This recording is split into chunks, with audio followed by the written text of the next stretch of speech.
আসসালামু আলাইকুম ওয়া রাহমাতুল্লাহি ওয়া বারাকাতুহু। সকলকে জানাচ্ছি আন্তরিক অভিনন্দন, মোবারকবাদ। আমরা নতুন করে একটি জার্নি শুরু করতে যাচ্ছি। সেটি হচ্ছে আমরা আপনাদের সামনে দৈনন্দিন যে সমস্ত দোয়াগুলো হাদিসে বর্ণিত হয়েছে সেই সমস্ত দোয়া সম্পর্কে আমরা আপনাদেরকে জানানোর চেষ্টা করব এবং আমরা নিজেরা এবং অন্যদেরকে সেগুলোর ব্যাপারে আমল করার জন্য উদ্বুদ্ধ করব।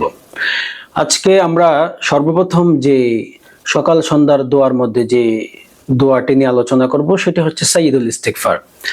সাইয়্যিদুল ইস্তিগফার আমরা অনেকেই শুনেছি এবং অনেকেরই মুখস্থ রয়েছে।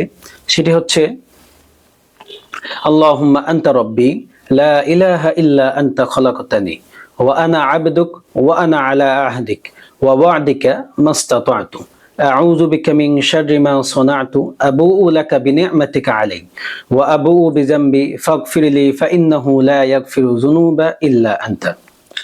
এটি সাইয়্যিদুল ইস্তিগফার। সাইয়্যিদুল ইস্তিগফার সম্পর্কে হাদিস শরীফে এসেছে, হযরত সাদ্দাদ ইবনে আউস রাদিয়াল্লাহু তাআলা আনহু থেকে বর্ণিত, রাসূল সাল্লাল্লাহু আলাইহি ওয়াসাল্লাম ইরশাদ করেন, কোন ব্যক্তি যদি সাইয়্যিদুল ইস্তিগফার দিনের বেলায় পাঠ করে এবং ওই ব্যক্তি যদি সন্ধ্যার পূর্বে ইন্তেকাল করে তাহলে ওই ব্যক্তি জান্নাতে প্রবেশ করবে।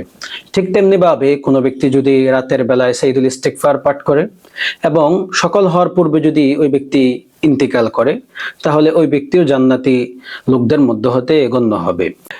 সহিহ বুখারী 6306 নম্বর হাদিসে এটি বর্ণিত হয়েছে। ইনশাআল্লাহ তাআলা আমরা সকলে চেষ্টা করব নিজেরা এই দোয়াটি মুখস্থ করতে এবং অন্যদেরকেও মুখস্থ করার ব্যাপারে উদ্বুদ্ধ করতে এবং পরবর্তীতে আমরা আমাদের দৈনন্দিন আমলগুলোর সাথে এই সাইয়্যিদুল ইস্তিগফারটি যুক্ত করে নিব।